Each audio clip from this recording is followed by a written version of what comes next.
को लेकर कितनी तैयार है जेजेपी? तारीखों का अनाउंसमेंट हो गया है?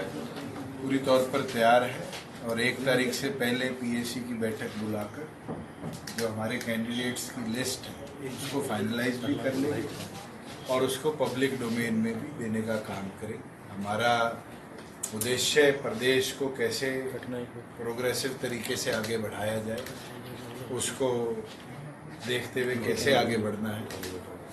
युवाओं के लिए, छात्रों के लिए इंसो के स्थापना दिवस पर पार्टी ने 10 घोषणाएं करी है, जिसमें एक बहुत बड़ी घोषणा है कि अग्निवीर जो वापस आएंगे वो सिपाही से अफसर कैसे बने, उसके लिए हायर एजुकेशन चाहे वो पीएचडी तक करना चाहे उसका सारा कॉस्ट स्टेट बेयर करे। इसी तरीके से अब महिलाओं का, किसानों का, छोटे दुकानदारों का जल्द पार्टी की जो कोर कमेटी है वो वर्किंग करके उन घोषणाओं को भी लेकर जनता के बीच में आने का काम करेगी। मैं मानता हूँ पिछली बार रविदास मंदिर हो, 75% रोजगार में कानून हो, 50% महिलाओं को पंचायत में हिस्सेदारी हो, 8% बैकवर्ड ए को हिस्सेदारी हो, जो पार्टी ने घोषणाएं करी उनको अचीव भी किया और आगे भी संगठन के साथी जो घोषणाएं करेंगे उनको मजबूती के साथ हम जनता के बीच में लेकर चलेंगे, जनता के विश्वास के साथ आने वाले समय में पूरा करने का काम। सर, आपने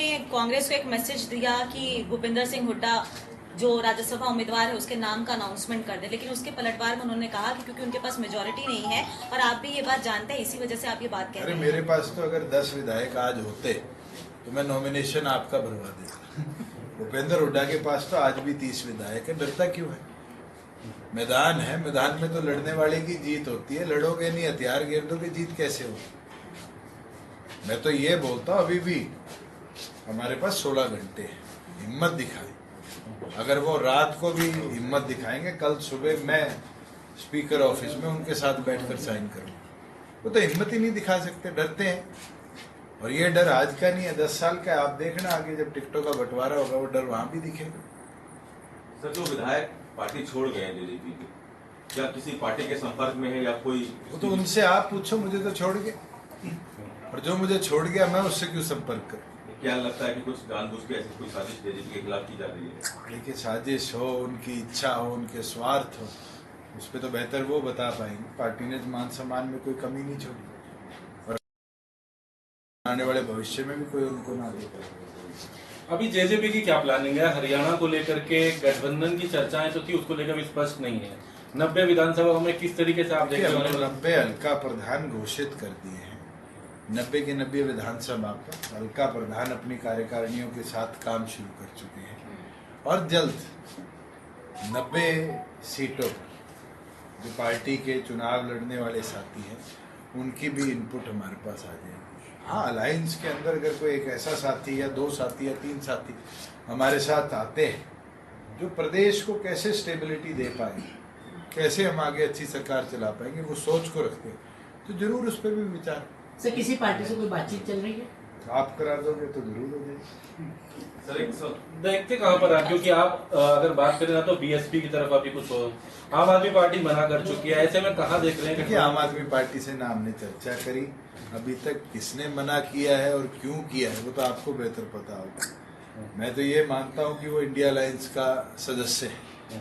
अभी तो उनको तय करना है कि वो कांग्रेस से अलग होकर चुनाव लड़ेगी या नहीं लड़ेगी। अलग होगी तो जरूर चर्चा करेगी, अगर वो कांग्रेस के साथ लड़ेगी तो हमारे साथ उनके चर्चा करने का तो कोई औचित्य नहीं बनता। आम आदमी अगर पहल करते तो आप लोग तैयार हैं? करेगी तो जरूर चर्चा करेगी।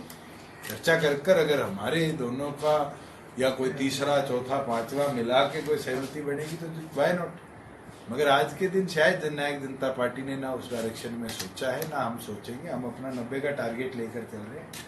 अगर हमारे साथ कोई नहीं होगा तो सबसे युवा कैंडिडेट्स प्रदेश में उतारेंगे। क्या पता ऐसी जो सीट है जहां हम थर्ड आए उसको 5 साल बाद तो हम फर्स्ट में कन्वर्ट कर सकते हैं। और हमने पीछे भी देखा है, आगे भी देखेंगे। इस बार लोकसभा में हमने 5 कैंडिडेट युवा उतारे थे। मुझे खुशी है कि 5 साल बाद के लिए तो लोकसभा के तैयारी कर फर्स्ट सेकंड पोजीशन की लड़ाई लड़े। 2019 में जेजेपी एक किंग मेकर की भूमिका में रही थी, 2024 में किस तरह से देखते हैं सरकार मैं तो आज भी कहता हूँ और 19 में भी कहता था, ताला हम ही खोलेंगे। एक मैनिफेस्टो जो आपने रखा था 5100 पेंशन, 75% नौकरी, प्रयास करा, आगे बढ़े, सफल पूरी तरह से नहीं हुआ, क्या उसको दोबारा से लेकर चलने वाले हैं? दीपक 3000 बुढ़ापा पेंशन किसी और प्रदेश में हो तो बताओ।